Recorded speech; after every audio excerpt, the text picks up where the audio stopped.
Hello, a very warm good morning to all of you and welcome to Unacademy. Welcome to today's The Hindu newspaper analysis, where we take a look at the Delhi edition of today's newspaper and analyze the articles which have appeared in today's paper for relevance in the prelims or the mains examination. Along with the discussion of the topics, we shall also be discussing the PYQs which have appeared for those areas, just to understand how the questions can be framed from any particular topic, and we shall also be taking a look at a couple of sample questions and try to create answers out of that, because answer writing is one of the most important aspects in the mains exam. Now, before we initiate the discussion for the topic, a couple of announcements.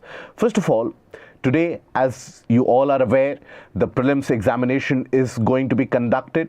Now, join us live at 12 p.m. on our YouTube channel to attend the trend analysis video. So here at 12 p.m. we'll go live to understand what is the trend and what are the types of questions which have been asked in the examination this year. And at 5 p.m. in the evening, for a complete analysis and answer key of the question paper, we shall again be going live on our YouTube channel. So join us and do attend these live sessions in order to understand what kind of questions have been framing and what is the expected cutoff that will be discussed. Now, the month of June is when we at Unacademy have launched the optional carnival, where various different optionals have been launched. For the first time in English medium on Unacademy platform, we are launching optionals such as geography, history, etc. Any optional that you are interested in, please do attend that, and you can basically subscribe to that optional, use the code MJOPT, and thereby avail a discount of more than 50%. Having said that, let us jump into the discussion of the topics. So today in total we are going to have a discussion for 8 different topics. The first topic, new fabric found to make urban heat island tolerable. Now this is a topic which has appeared in the science section. We shall be using this in order to understand the concept of urban heat island, and that is the area from where UPSC has asked questions previously as well. Now, Rajasthan self-help groups help African women to farm. This is again a topic about self-help groups. What are these self-help groups? That again is something we are going to discuss. Economic burden of tuberculosis, the socio-economic impact of a disease like tuberculosis, how massive it can be. A new study has pointed out that the out-of-pocket expenditure for the people is very, very high. We are going to discuss about it, and this is relevant for your mains exam. So this is something relevant for your GS paper 1. The first topic. This is for GS paper 2 and sometimes even the essay paper. This is relevant for your GS paper 3. Now, what is next for Indian economy? The future prospects of Indian economy, also relevant for your GS paper 3. The challenges in the coalition era and the outlook. And few of the topics we are going to discuss for the prelims perspective. For example, G7 commits to promoting IMEC. What is that IMEC? Again, we are going to have a recap. Center launches portal to ecologically monitor Ganga. Now, what is that monitoring program? Textiles apparel exports grew at 9.7% in May, and then there has been an outbreak of diphtheria in Odisha. So that is something we are going to take a look into. What is this disease of diphtheria and how does it influence? So let us start with the discussion of the first topic, where certain scientists have basically come out with a new set of fabric, new set of materials, which can help ward off the impact of urban heat island. Now, before we go into the discussion of what is this urban heat island, etc., what is this particular article about? Let's declutter it. So we all are aware and we all have been experiencing that for the past few years, the urban areas have been experiencing a higher than normal temperature. Heat waves are becoming a common factor and a common phenomena in all these urban environments. Now, generally, when you have extraordinarily hotter conditions, in those conditions, you have to devise some mechanism so that you are not impacted by heat stroke. global warming is a reality, climate change is an ongoing process, so the temperature for the next few decades are going to indicate a rise. So in that way, urban areas are becoming centers of diseases because of ongoing heat waves and heat strokes. Now, in order to get rid of this problem, scientists have come up with a new fabric, a new kind of a material, which will help the body remain cooler by almost 3 to 4 degrees Celsius, not only by reflecting the heat, but also using the diffuse mechanism in order to ward off the incoming wavelength of heat. That is the concept of the fabric. It will help you remain cool. Now here you don't need to learn the name of the fabric. Here that is not important because it is still in the patent stage, etc. But here we have to understand the concept of urban heat island. What do we mean by this urban heat island? Why is it referred to as a heat island? So when you move from one region to another, you generally experience a variation in temperature. In your day-to-day experiences also you would have seen, let's suppose you are traveling for 50 kilometers, it won't be the case that everywhere the temperature is same. But if you find the trend of it, generally you will find that as you move from the rural area or an area of heavy amount of vegetation, there the temperature is slightly cooler. And as you move into the downtown region, then you move into the towns and the cities, it gets warmer and hotter. Consider any city of our country, be it Delhi, be it Mumbai, be it Bangalore, be it Kolkata, any of these cities. As you move from the outskirts to the inside of the city, the temperature indicates an increase. This phenomena of extraordinarily higher temperature experienced in the urban environment, that is known as urban heat island. So here, with the help of this graph, if you observe this graph represents the factor of temperature. It indicates that how the temperature increases as you move from one region to another, there is a rise in temperature. So basically in the urban area, generally the temperature is high. Again, when you go to the suburbs, to the outskirts and into the rural area, the temperature reduces. So because that increase in temperature happens in an isolated portion around the urban area, hence the condition is known as urban heat island. But why does it happen? We need to understand the reasons for it. So what are the reasons for this urban heat island? The first reason is when you consider the incoming solar radiation. Now that solar radiation has got a very high amount of energy that heats up the surface. But then that heating is experienced during the daytime, and during the nighttime the Earth's surface starts releasing its own heat in the form of what we refer to as terrestrial radiation. So basically what you have is, let's suppose during the daytime you have a lot of heat received from the sun, and that heat is in the form of shortwave solar radiation. Now during the night the planet receives or starts radiating its own heat outwards. This is the long wave terrestrial radiation. Long wave terrestrial radiation. Okay.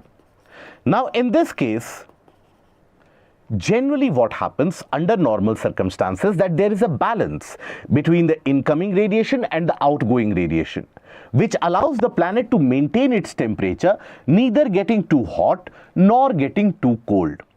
And it is able to maintain that what we refer to as the heat budget of the planet. So heat budget refers to that, let's suppose 100 units are received, 100 units will be released as well. So the planet doesn't get hotter, doesn't get colder as well. Now, this is the normal condition.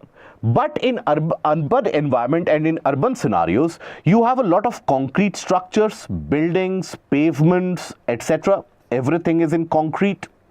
Now these concrete structures, they are well known for absorbing heat. They are good absorbers and they don't reflect that much.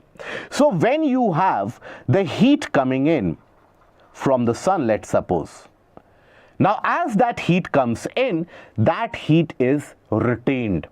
that heat is absorbed, and then this heat is basically radiated from one surface to another. Even during night time, when under normal conditions the planet's surface would lose heat, in this condition it is not lost, it is basically retained. That heat which is lost by the surface is retained by the buildings, due to which the overall urban region experiences a shooting up of temperature. So that is the basic cause of it. But if you evaluate the overall reasons and if you enumerate the reasons in a point-wise manner, so there can be many of them. First, concretization of the urban environment that absorbs a lot of heat. Then secondly, lack of green space. Lack of green space basically means lesser shade, means greater heat which is received, greater heat which is absorbed. Then after that, you also have factors such as in the urban region you have a lot of pollution, lot of vehicles are there, lot of emissions are there. So the greenhouse gas is much higher. Greenhouse gas concentration is much higher.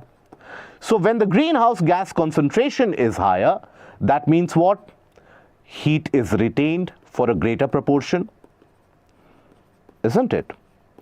Then after that, in urban regions, you also have the case where increased amount of energy is used. For example, when we consider, let's suppose, air conditioners. Nowadays, air conditioners have become a kind of a normal appliance which almost every household will have. Now, in the cases of these air conditioners, what is it that you see? While they will cool the environment inside, but they will emit the heat outside. So the outside environment starts getting warmer and warmer, whereas the inside might remain cool, but the outside maintains a much warmer temperature. So cooling solutions also provide heating to the outside. Cooling solutions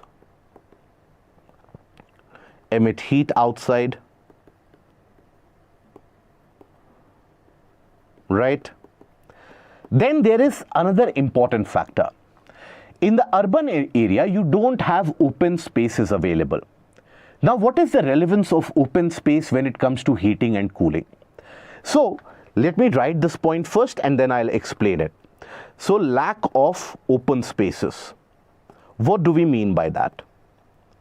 So, for example, let's suppose when you consider a rural locality or a kind of a vegetated area where you have a lot of vegetation.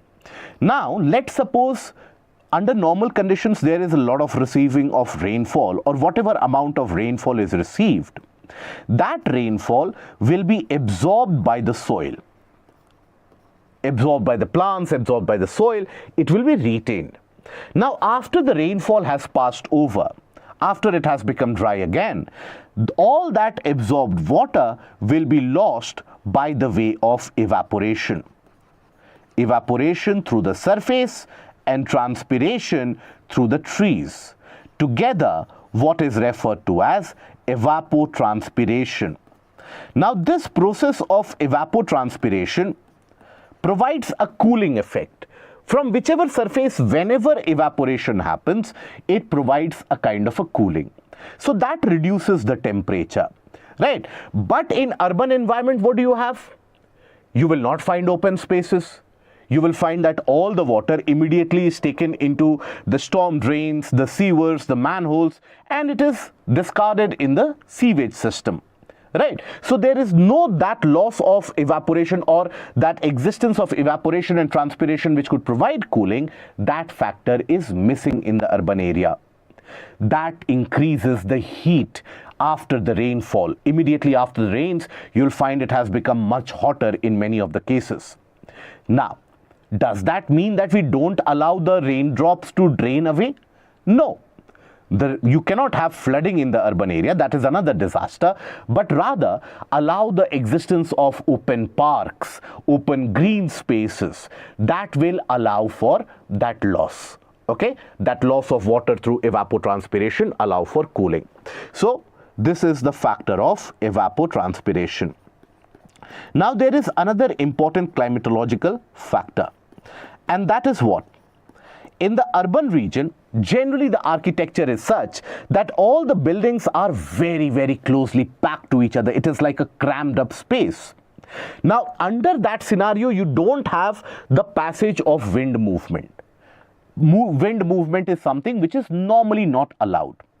Now, when the wind is not moving, when the air is static, it will continue to get heated up.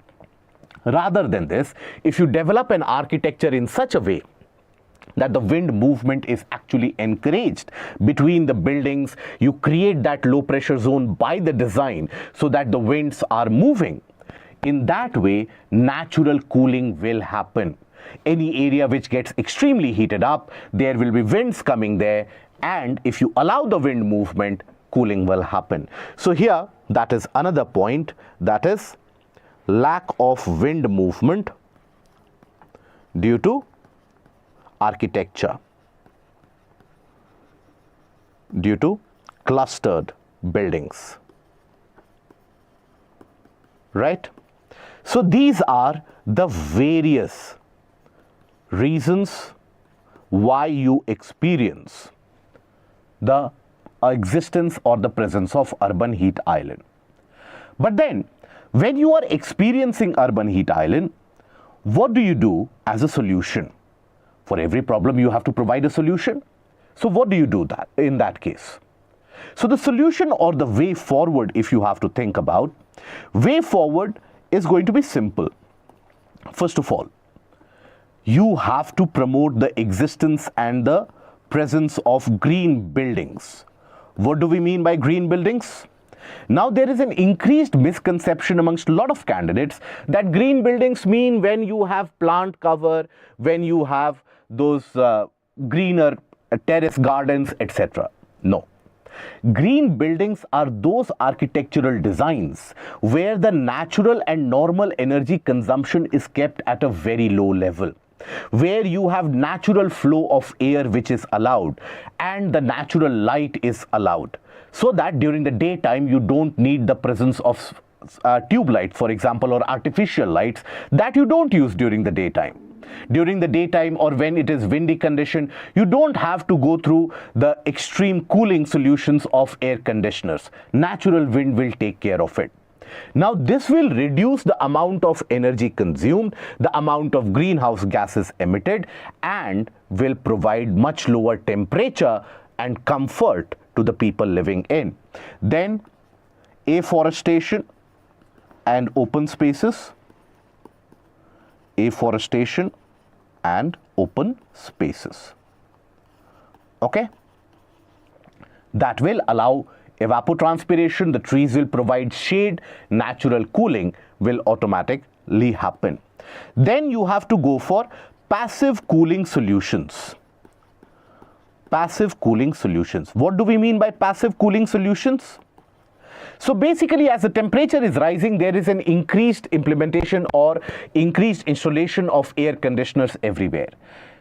Now, air conditioners will always provide heating to the outside. So rather than that, use materials such as mud and bricks in many of the cases rather than steel frame structures. Use those materials which are good at maintaining lower temperature inside.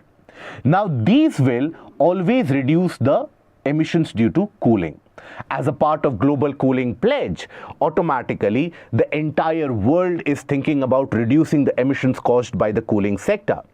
Even India has come up with the India Cooling Action Plan in order to come up with such kind of architectural designs and such kind of innovative measures which can produce cooling without installing the air conditioners. So passive cooling is that natural technique of providing the lower temperature by building materials, etc. So by these processes, we can get rid of the problem of urban heat island.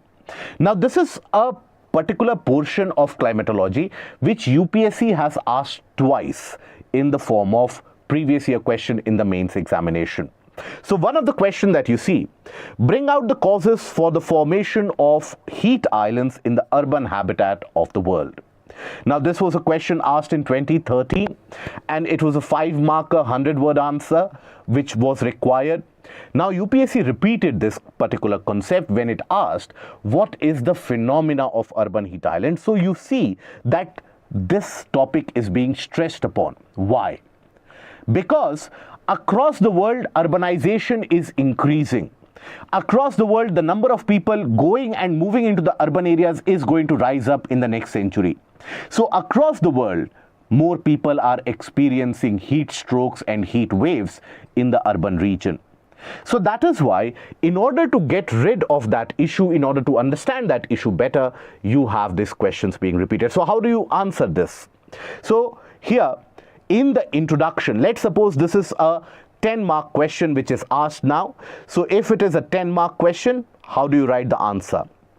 So in the introduction, you simply go ahead with defining what is an urban heat island. Is there a set definition? No. Just explore it, that urban heat island condition is a situation of higher temperature experienced in the urban area as compared to the suburbs and the rural region. That extraordinarily bump in temperature is experienced in areas of greater population density and greater existence of urban locality. That will be your introduction. You can cut it short and then in the body draw this graph of rising temperature, talk about the fact, the reasons for it, okay, and if it has been asked in the question, provide the solutions of it as well. Now how do you frame the conclusion of this kind of a question? While writing the conclusion, talk about the fact that with or in the scenario of increased urbanization and increased rural to urban migration across the world, in the coming decades we are going to see millions and billions of people moving into the urban regions. Climate change coinciding with this phenomena would mean that the conditions are going to be very, very hard and testing. That is why the need of the hour is to develop innovative solutions which can provide cooling naturally and make the urban areas conducive place to live in. Okay, so like that you can provide a positive ended conclusion as well. Now after this we move on to the second topic, and the topic is about the study revealing the alarming economic burden of TB treatment. Now this is a study which has been carried out amongst a particular sample size of population of the TB patients in various different states. Now the purpose of this study, first of all, understand, when it comes to tuberculosis, tuberculosis is a highly infectious disease. And tuberculosis basically initially starts spreading from the region of your respiratory tracts, that is your lungs, cardiovascular tissues, etc. And then eventually it can spread over to the other areas as well. It can spread over to the other organs as well. So that is why you need this TB basically to be controlled. Now India has got the highest burden of tuberculosis anywhere across the world, right? And the number of people dying because of tuberculosis is also very high. So that is why it is a point of concern. But then in India, due to lack of awareness many of the times, due to the issues such as lack of diagnosis, lack of understanding of symptoms, and also the social stigma associated with TB, many of the people either don't get themselves tested or they are particularly delayed in terms of diagnostics. Now, let's suppose as an individual, one person has contracted TB, let's suppose. Now, it is not as if immediately you will get to know that I have gotten TB. It will have a latency period in terms of symptoms also. And that too if you are alert enough to catch the symptoms. Many of the times the symptoms basically show themselves in the form of inflamed lymph nodes, for example, when you have extreme coughing, wheezing, and blood and sputum are secreted. Right. So people don't immediately suspect that they have TB. They will go to the nearest doctors, the nearest diagnosticians. Now they will get that treatment for the immediate short term. They will get themselves tested here and there, not exactly for TB, but for other diseases. That what am I suffering from? Some doctor will give them some set of medicines, no improvement. Some other doctor will give them another set of medicines, no improvement. After around 3 to 4 months, that is when many of the people go for the testing of the TB. There also, the government hospitals, they are not particularly good in terms of the diagnostics, in terms of the tracing of the symptoms as well. So many of them, they rely on the private diagnostic labs. And that is when the out-of-pocket expenditure is very high. On an average, this study has indicated that amongst people working in tea gardens, etc., the amount of expenditure out of pocket is close to around 30 to 35,000, which is massive when you consider the lower levels of income in those areas. Now, this has got a larger socio-economic impact as well. Right? So let us understand this. Let us declutter this entire aspect. So first of all, when we talk about TB, few points that you have to retain about TB. This is relevant for your mains exam also, prelims exam also. So TB is caused by Mycobacterium. It is an infectious disease and it is the most prevalent infectious disease across the world, right? So it is infectious. Now, how does the infection spread? Infection many of the times spreads by air-to-air transmission. So suppose an individual is coughing or wheezing. Now in that you have small particles, small droplets which are released, which can then be contracted by the other individual. So air-to-air transmission can happen. Now, this global TB disease burden is maximum in India. Maximum burden in India. Okay, this is another pointer that you have to remember. In India, every year, as per estimates, you have many lakhs of people suffering from this disease, but only those where it has been diagnosed. So you can imagine how many more lakhs of people would be there where the diagnosis has not yet happened. Right? So that means these are that many infectious sources which are roaming around in the population. Now, when we talk about the disease per se, so it impacts the respiratory tracts and the respiratory organs. Now, generally, the influence is on them, causing coughing, wheezing, etc. But eventually, can spread to other organs. It can damage the livers, it can damage the kidney in certain cases, can spread to other organs. Right? Now here the symptoms generally are so common in nature. You have extreme amount of cough, cold, etc. But other than that, you also will experience weakness and fever. Now that is something that people generally disregard. When a normal individual contracts fever, they will simply pop up some medicines and they will think it will go away. It might subside for a few days, it can return again. Now, many of the people won't suspect that they will have TB because for the social stigma factor, it is very immediate and very high. So what are the issues associated? Issues. So the issues are, there is lack of awareness, sincere lack of awareness what the disease is about. Then, what are the symptoms? Then, other than that, lack of tracing, contact tracing. Because it occurs in the form of lakhs, you need to trace the sources.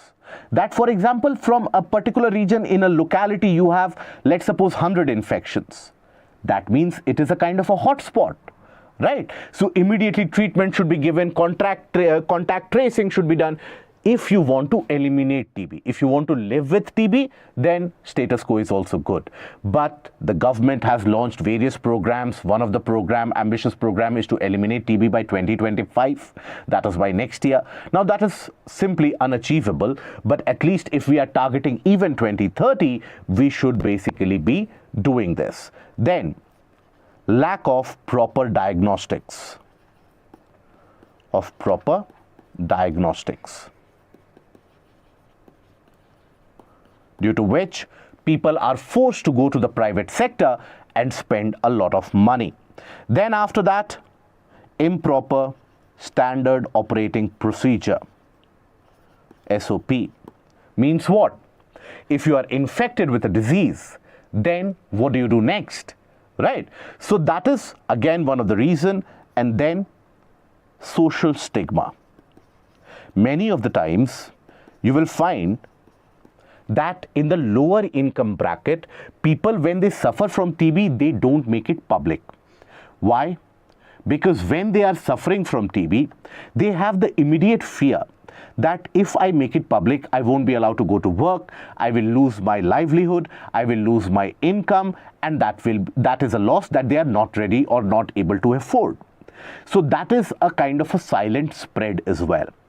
So these are the issues. So you need to resolve these issues by increasing the public awareness campaigns. You need actually heroes. Heroes in the sense, you need people who are well established, successful people in life, who can narrate their stories that how they suffered from TB and got over it.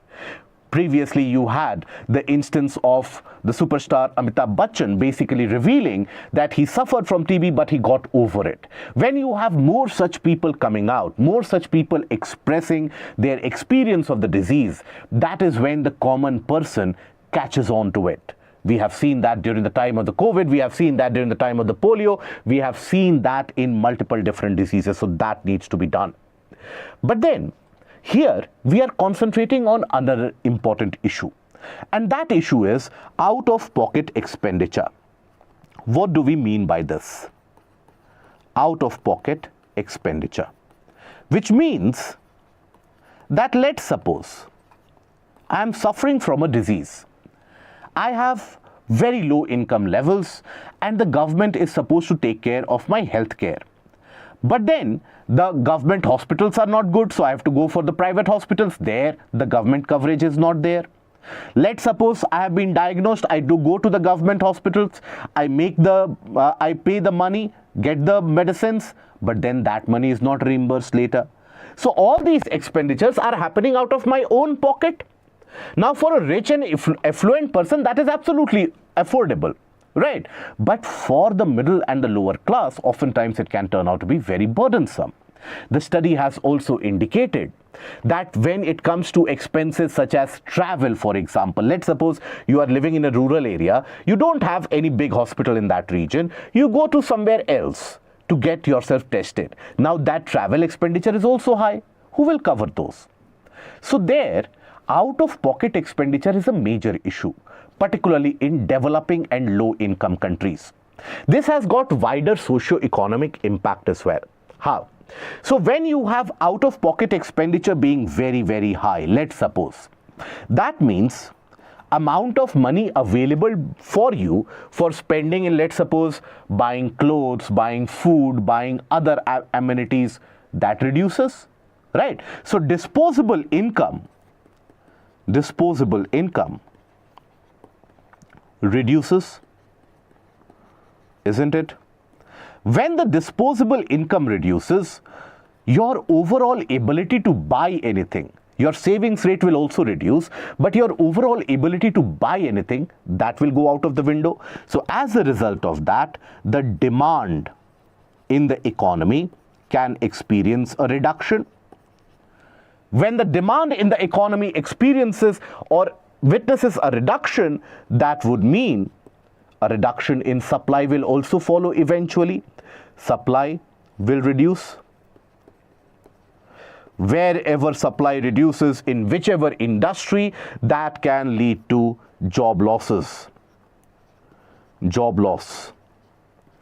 And these job losses can mean further reduction in demand. It is a vicious cycle on its own. But when we say that the disposable income has reduced in any particular household, now what are its implications? Let's suppose the income level has reduced. Is its implication only reduced to that, okay, I will not be able to buy clothes this year? No. When it comes to, let's suppose, affording a quality education for their children, there also compromises are made, right? So the educational standard, that goes down. And then also, many of the times, the ability to treat the child suffering from any particular disease, that also goes out of the window. So health and education suffers, of children suffer. Okay? Other than this, now, in many of the cases, what has also been observed, particularly in the region of the suburbs, many of the people, they are spending so much because the detection has already happened after 7 to 9 months, and it is a costly process. So that is where they are spending so much that they lose their habitations also. So the reduction in disposable income has been proportionately linked to rise of slums. And slums basically mean poor hygiene condition, lack of facilities, which can again breed various diseases. Health impact is quite significant. Along with that, you have the other social impact. For example, you won't have the ability to, let's suppose, get a good quality education, as we have already talked about. But even when we talk about urban mobility in terms of moving from one region to another, finding better job prospect, even that potential, so the human capital in general suffers because of this. So overall, the impact, socio-economic impact, can be quite immense and in various areas. So what should be done? The government has been launching various schemes. Every other year you will find another scheme for TB. But what needs to be actually done is, when we talk about various different schemes such as Mission Indradhanush, now we are in the stage of Mission Indradhanush 3.0. What is this Indradhanush? It is about vaccinating the young ones with a series of various vaccines which will help them ward off diseases like TB, diphtheria, etc. Now, under this immunization program, the coverage needs to be widespread. We need to have a goal of zero miss. That is, none of the individual child should be missed out of this immunization program.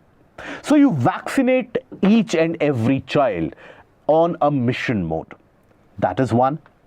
Secondly, when it comes to diseases like TB, which is so very widespread and you have to eliminate it, then at the primary healthcare centers, you need to develop these diagnostic labs, and you also need to keep a record about which area has how much burden of that disease. Thereby, you can have a comparative analysis, whether year on year or season on season it is increasing or not. As of now, everyone is shooting in the dark. We have absolute lack of data about how many people are actually suffering, how many people are impacted, how many people are died. So we are simply going for a random calculation. That needs to get out of the picture. Then, when it comes to medicines, now the government schemes have already basically brought in the ASHA workers who are going for doorstep delivery of the medicines as well. Now this needs to be increased, and this needs to be implemented at a much greater scale, right? So these methods and the coverage of anything associated with TB should be done under schemes such as Ayushman scheme, so that the out-of-pocket expenditure for these burdensome diseases, that is reduced, and the overall well-being of the society is improved. Generally, you will find that TB spreads quite significantly, and the sole bread earning member of the family, they get impacted. So that needs to be eliminated. Awareness needs to be increased. Okay. So in this, what we have discussed: what is TB? What is its impact? Why is it caused? What are the reasons why there is a lot of out-of-pocket expenditure? What happens when you have out-of-pocket expenditure which is high? And what can be done going ahead. Now, you had a PYQ associated. You had a prelims question asked in 2016 associated with this about Mission Indradhanush. So, Mission Indradhanush launched by the government of India pertains to immunization of children and pregnant women, construction of smart cities across the country, India's own search for Earth-like planets in outer space, and new educational policy. So the answer was immunization of children and pregnant women. Now, under this Mission Indradhanush, earlier you had the case where you had almost 7 diseases for which vaccination was being provided. Now, under Mission Indradhanush 3.0, you have 12 diseases which are covered under this. So 12 various diseases for which vaccines are provided. So you have diphtheria, whooping cough, tetanus, polio, TB, meningitis, hepatitis B, pneumonia. Then you have influenza type B infections, Japanese encephalitis, rotavirus vaccine, then pneumococcal conjugate vaccine, and measles rubella. These are the various vaccines provided under Indradhanush 3.0. Indradhanush 3.0. Okay. And also one thing that you have to keep in mind is that when it comes to vaccines such as Japanese encephalitis, this is not provided, still not being provided across the country. It is still being provided only in certain districts. So there is a lot more to be done in this area. Now, a mains type of question which can be asked, which has been repeated in the essay type questions in the GS papers also, that is the socio-economic impact of TB. Discuss the socio-economic impact of tuberculosis on the population and mention the way forward for the same. So when you are writing this kind of an answer in the introduction, you have to talk about tuberculosis because that is the subject of the question. So tuberculosis is the most prevalent infectious disease across the world, having the highest burden in countries such as India. Now, this is a disease of the respiratory tract caused by mycobacterium and eventually leading to various issues. It can spread to other organs as well, and you can talk about those as well. Okay, so that is what you basically then in the main body talk about the various different symptoms or various different socio-economic impact, out-of-pocket expenditure, the reason for it, and the way forward.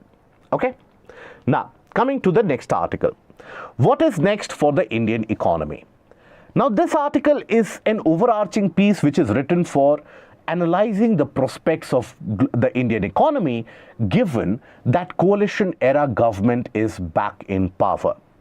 After almost a duration of 10 years, we don't have a majority government per se, but we have a coalition government which has majority.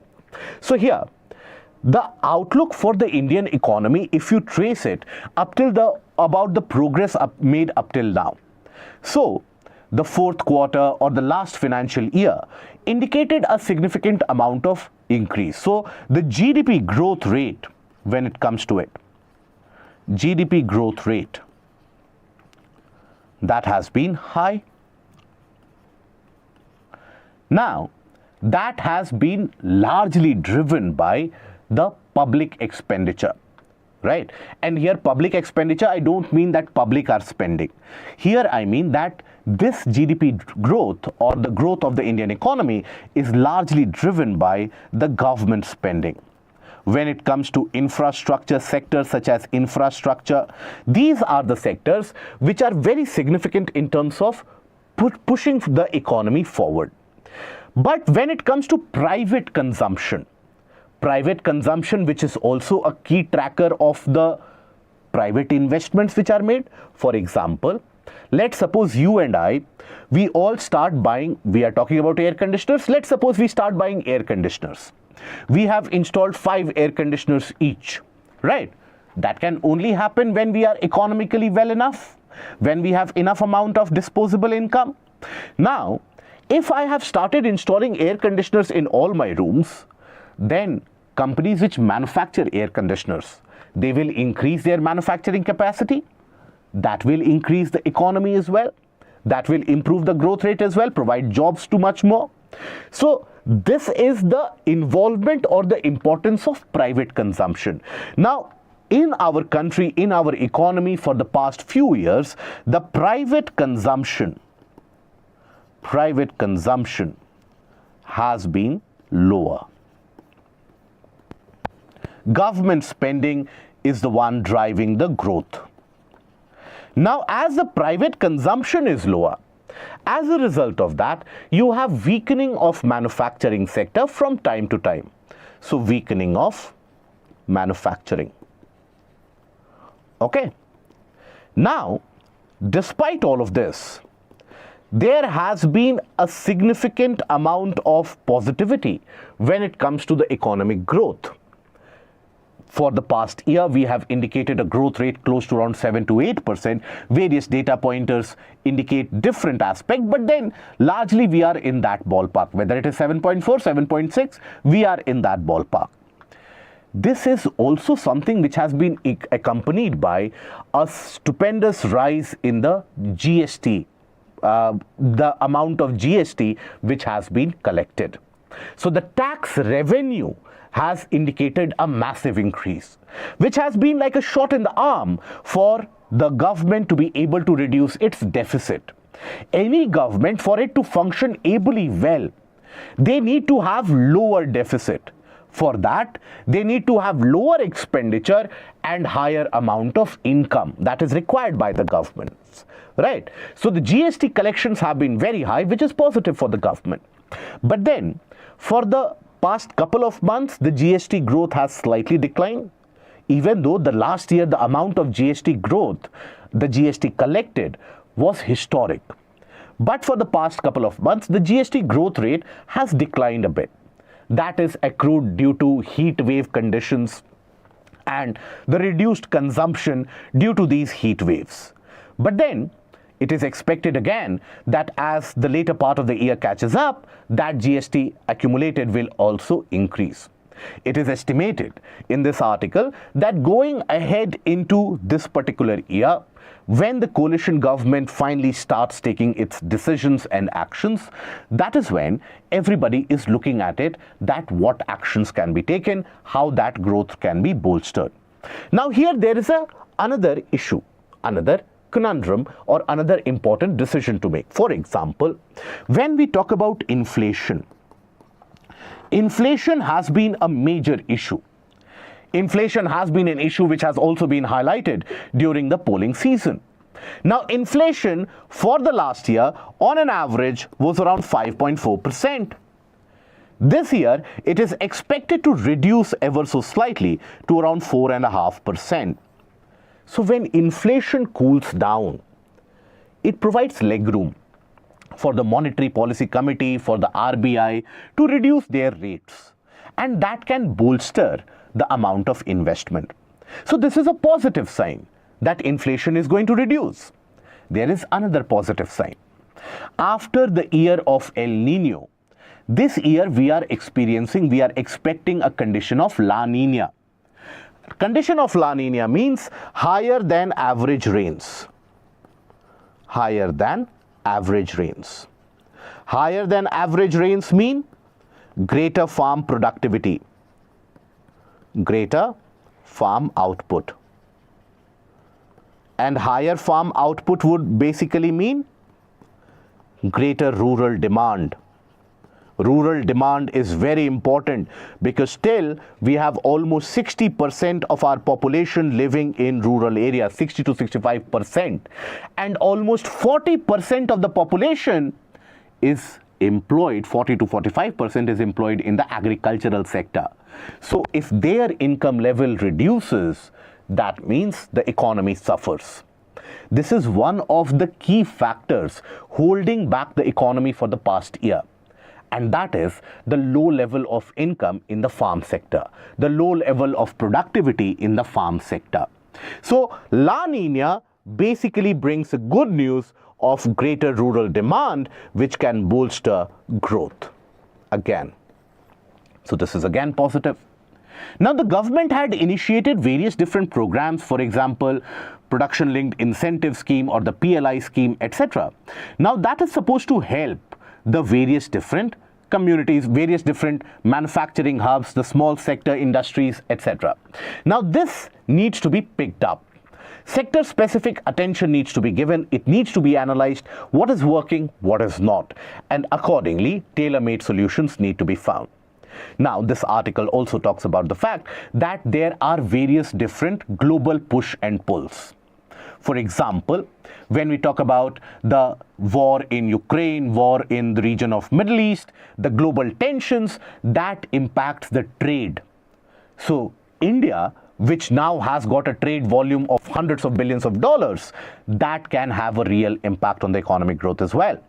So the coalition era government is supposed to deliver because there is a largely a continuity in terms of the finance ministry. So it is expected that here, going by the past trend, we have seen that ever since the Prime Minister Atal Bihari Vajpayee, then Prime Minister Dr. Manmohan Singh, all of them led the coalition era governments, but still Government of India could take significant reforms and still do it with consensus. Yes, big bang reforms did not happen. That was something which was expected in the next 100 days.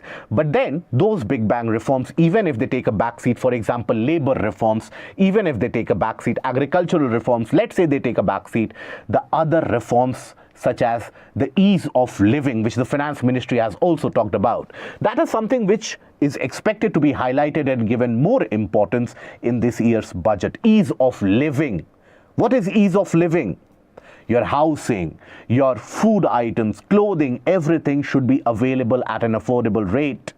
That ease of living is something that the government is supposed to deliver. So the government, as a kind of what we should look forward as the state of Indian economy is doing robustly well. That is the key extract. For the past few years, we have been the largest growing major economy. Does not mean we have become larger than US or China, but nonetheless, we are growing at a very fast rate. There are certain challenges, however. What are the challenges? Agricultural or a farm sector. Rural demand has been falling for the past few years, right? So these are the sectors where we need to basically find a solution. Also, when it comes to unemployment. Unemployment is a major issue due to which you have a lot of youth who are not having any amount of income. So the demographic dividend is turning into a demographic disaster. So you need to have a greater investment. FDIs, the foreign direct investment, that is also reducing year after year. But that is partly due to the global crisis that we are a part of. But then you need better business environment in the country, due to which more companies, more industries will come, more investments will happen. That can be the best and the fastest creation of jobs in the market. So these are some things that we have to go for. Okay? After all, we have to remember that even when we talk about the disinvestment or we talk about privatization, it all began during the tenure of coalition governments.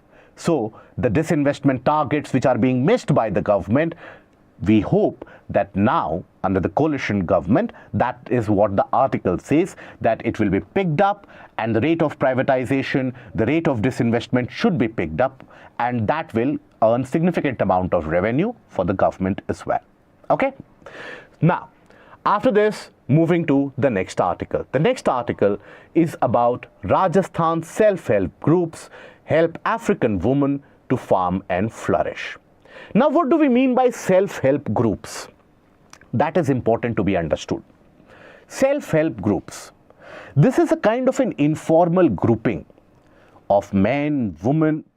Ideally, it is for women, but nowadays you have these SHGs having men as well. So these self-help groups are informal groupings by women, generally in order to augment their income levels. They carry out some productive work and improve their income levels. Now, this concept of self-help groups basically was evolved from the Seva initiative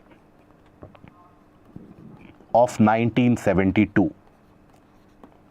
Seva basically means Self-Employed Women's Association. That was initiated in 1972. You had Ila Bhatt, who was very instrumental in this Seva grouping. She basically got women from various backgrounds who had some of the expertise, vocational training in terms of weaving, handlooms, pottery, etc. And those self-help groups were created whereby they could manufacture goods on their own small scale, sell it over and earn some income out of it. It was in 1992 where NABARD started funding these particular self-help groups, and this has been a major success. So self-help groups are always good. The benefit, we'll talk about it very soon. But what is this news article about? So you have women and people from the African countries of Mali and Senegal, who are basically coming over to Rajasthan in order to learn about the mechanism of operations of these self-help groups and how to augment their own income level. Previously, the women from Rajasthan had also traveled to the African countries in order to improve or in order to share the best practices, knowledge transfer, etc.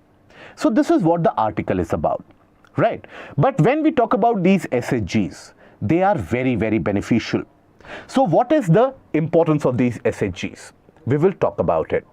Now, when people from, let's suppose, when they form these self-help groups, they talk about how to improve the income, what are the measures that they can take. So the government of Rajasthan had basically come up with the very famous Rajivika principles. What are those? Which is basically cited as a point of success for the self-help groups in Rajasthan. Rajivika principles. So these involve the aspect of self-sufficiency or Atmanirbharta. How? So you have 5 principles here. You have weekly meetings, weekly savings, right? Then after that, you have internal borrowings, that within the group itself, you borrow money if you want, internal borrowings. Then you have record keeping also, then maintenance of records, maintaining records, loan repayment, so that debt level doesn't go high, loan repayment. Now, as a result of this, their overall income level improves. And when it comes to improvement of income level, it is associated directly with women empowerment. So when we talk about these SHGs, here, improves income means it is oftentimes, not always, but oftentimes associated with financial independence. They are able to take their own financial decisions. Now that financial independence leads to woman empowerment. Okay? And you always have the particular cycle, the virtuous cycle of improved income level means increase in demand, means increase in production, means increase in growth on a larger scale of economy. This is always going to be the case. But other than this, these SHGs also allow for diversification of products.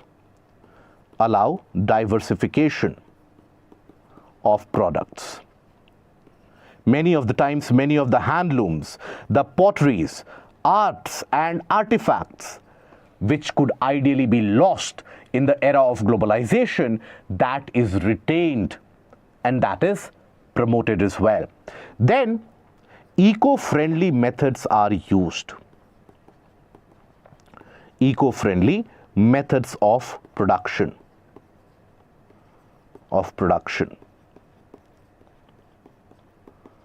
Right? But the most important out of this is the first one. It has the implication on girl education, girl child education.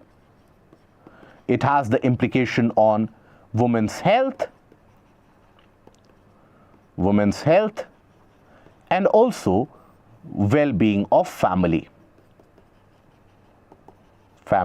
well-being. That is why it is very important in order to have the promotion of these SHGs.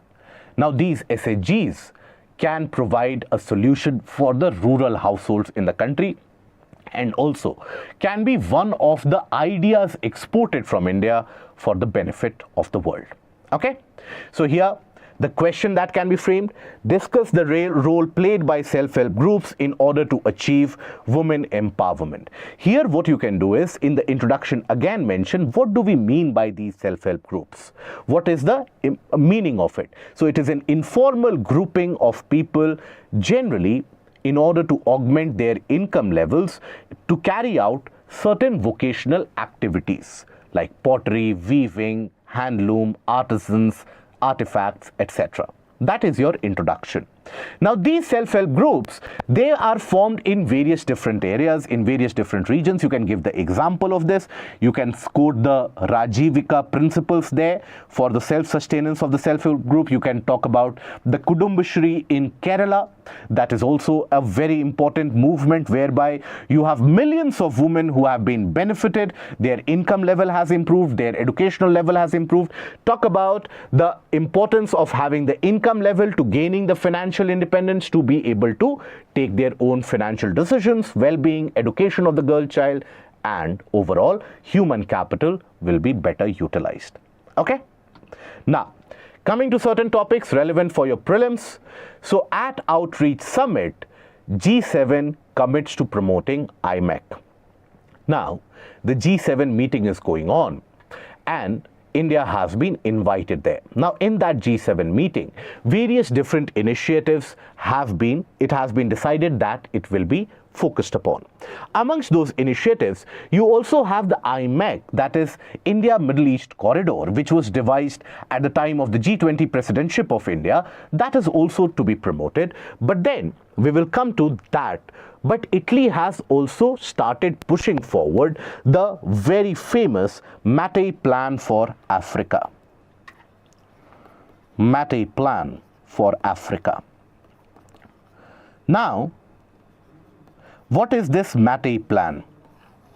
So basically, Mattei Plan, named after Enrico Mattei, who basically was or is still considered as an industrial genius in Italy, and he has been the founder of the petrochemical giant Eni.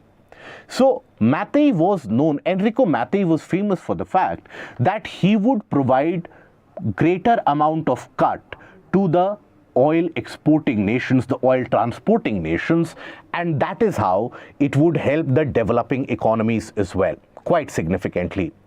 Now, the Mattei Plan for Africa by Italy is an overarching plan which will work for energy sector, sustainable utilization of natural resources,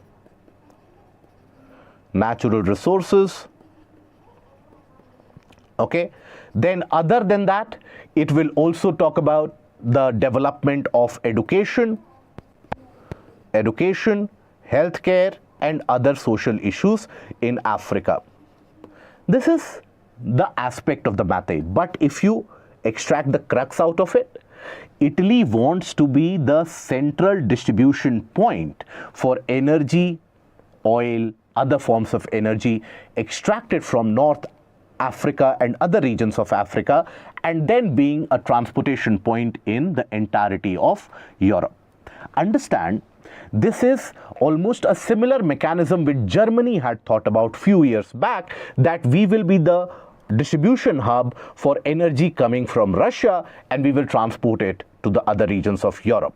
Now, Russia-Ukraine war broke out, so the entire plan went to the dumps. Italy is wanting to grab that opportunity. So for prelims, what is Mattei Plan is important. What is also relevant is IMEC. Now, IMEC, that is India Middle East Corridor, Middle East European corridor is about the transportation of goods and better trade connectivity from the region of India, the coastline of India, all the way covering the region of Middle East and then going on into the region of Europe. So basically, from ports such as Mumbai and Mundra in Gujarat, materials will be transported, trade will be facilitated to the Jebel Ali port in UAE. From there, you will have the rail line which will be built into Saudi Arabia, crossing the Rub al Khali Desert. That is a very ambitious rail project. Then owing and moving on into the Haifa port of Israel, from there getting transported by the sea route into Greece, having the entry into Europe. So this is the India Middle East European corridor. It is supposed to be environmentally friendly and a green corridor in the sense that it will save a lot of emissions. It will improve the trade connectivity between the isolated geographical areas as well. Okay. Now this IMEC, signatories India, US, Saudi Arabia, UAE, European Union, Italy, France and Germany. These are the major signatories. The ports to be connected, this is relevant for your prelims. So you have Mundra, Kandla and the JNPT in India. Then in Middle East, you have the Jebel Ali, Fujairah ports and Abu Dhabi in the UAE and Dammam and Ras Al Khair ports in Saudi Arabia. These will be connected. Railway line from UAE through Saudi Arabia all the way to Israel. That is why it was considered such a diplomatic coup, because this was one of the first initiatives, connectivity initiatives, which would bring Saudi Arabia and Israel on the same table. But then the position of the Middle East, the volatile condition of Middle East makes it slightly difficult to implement. Then Haifa port in Israel, and in Europe, the Piraeus port in Greece, Messina in South Italy and Marseille in France. These are the ports which will be connected by this. Okay, so this is relevant for your prelims as well. Now, then the central government, that is the Ministry of Environment, Forest and Climate Change, has launched a portal in order to measure the ecological flow of the river Ganga and also to monitor the pollution levels and the state of health of river Ganga. So this is a portal which has been launched by which ministry? Ministry of Environment, Forest and Climate Change. Right?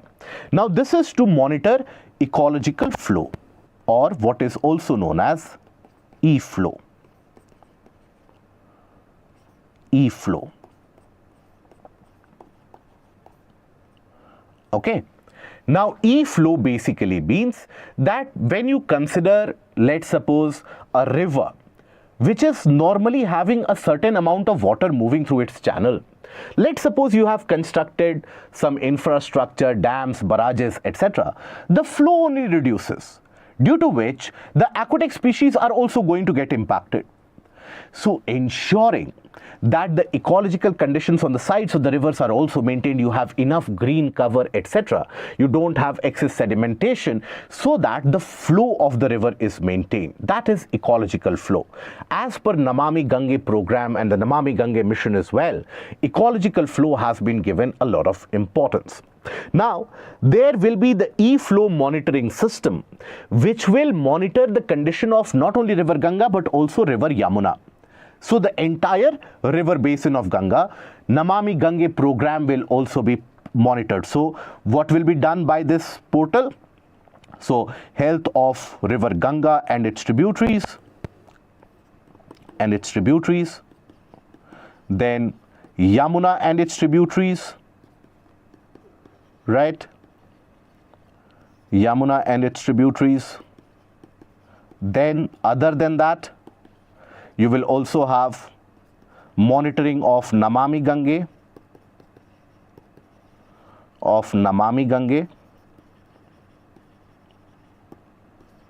For example, the STPs, the sewage treatment plants, are they operating at the said level? What is the pollution load?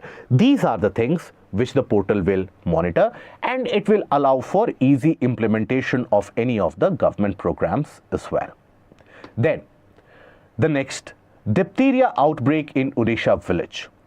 So there has been an outbreak of diphtheria in the village or in some regions of Odisha. Now, the government has ordered a panel inquiry. The government has also asked about door-to-door tracing and the door-to-door diagnostics as well.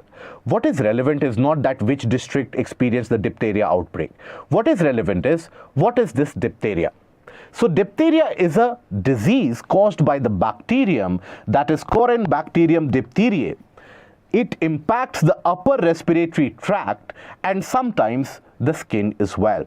It produces a toxin that damages the heart and the nerves as well. So what happens when you have this virus impacting the respiratory tract? It starts creating dead tissues. Lot of tissues, they start dying. Now these tissues, basically they get accumulated in the form of a sputum, and they cause problem in terms of breathing, respiration, and cardiovascular issues follow. Now, diphtheria is vaccine preventable disease covered under Indradhanush 3.0, but multiple doses and booster doses are needed. This is where people generally, when they take a dose, they feel that now they are immune, but they have to repeat it time and time again, which is something which is not done. So there again, lack of awareness, right?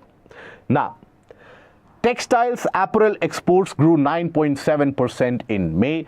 So when it comes to textiles and apparels, our exports have increased and exceeded around $3.1 billion, which is an increase as compared to last year where it was around 2.8. So that indicates that the sector is doing well and there is an increased amount of capacity utilization of the textile industry as well. Now here one thing that you can extract is that when it comes to the imports, right, the garment imports, Bangladesh and China are the countries from where we import the apparels and garments. You have to keep these countries in mind. Where do we get the garment import? That can be relevant. So Bangladesh and China.